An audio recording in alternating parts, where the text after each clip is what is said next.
Who is that?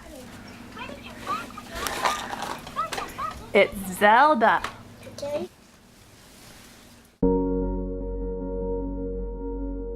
Zelda is nuts. Like, when I spend the day with her, I'm just laughing all the time because she's just such a funny kid. It's just pretty incredible to think back from where she came from to where she is now. I grew up overseas in Brazil as a missionary kid supported by Elmbrook. When I graduated high school, I came back here to the States to go to college. One day while I was out driving to work, I saw a billboard and the sign said, anyone can be a foster parent. And I thought, really? Like, someone my age can be a foster parent? And so that was kind of where the seed of the idea started. Once they came back to the States, my sisters and I got an apartment together, and we decided that we were going to become foster parents together as a family. I got a call from the state saying that they had a little girl who had been taken as an emergency placement, and would we be foster parents for her.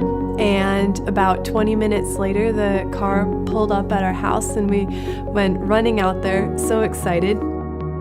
I don't really know how to explain it, but looking through that car door and seeing a baby in the car seat and knowing that you're responsible for them is just a crazy, incredible, overwhelming moment. When Zelda first came to us, she had experienced a lot of trauma in her life up to that point.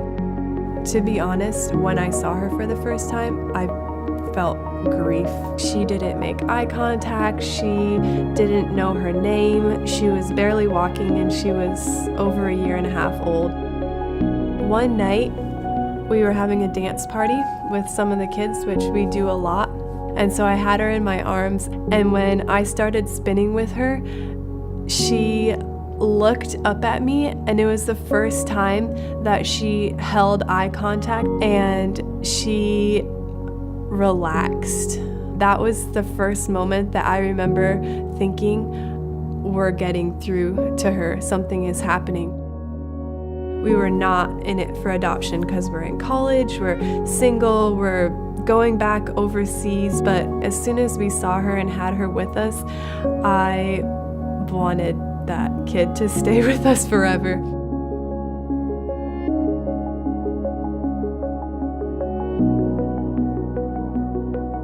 Both families that were in front of us in line to adopt her backed out.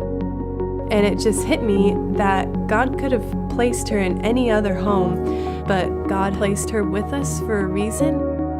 Now we're coming up on her adoption and no doors have shut, and pretty soon I'm gonna have my very own daughter. I'm really glad that this is happening at Christmas time, because Christmas is all about hope and about God sending His Son to us so that we could be adopted as His children. And just looking at how much she has grown and changed as a result of being loved makes me realize how much great good can come in our lives because of being loved and cared for by a perfect, immense God. I'm really excited that we get to adopt her, and every night I go to bed, I'm like, one day closer. Just this joy of knowing that I don't have to say goodbye, and that I'm gonna get to be with her for her birthday next year, and for her going to school in first grade, and graduating from high school, and getting married. I look forward to it with so much anticipation. She'll be ours, she's gonna be a Polson.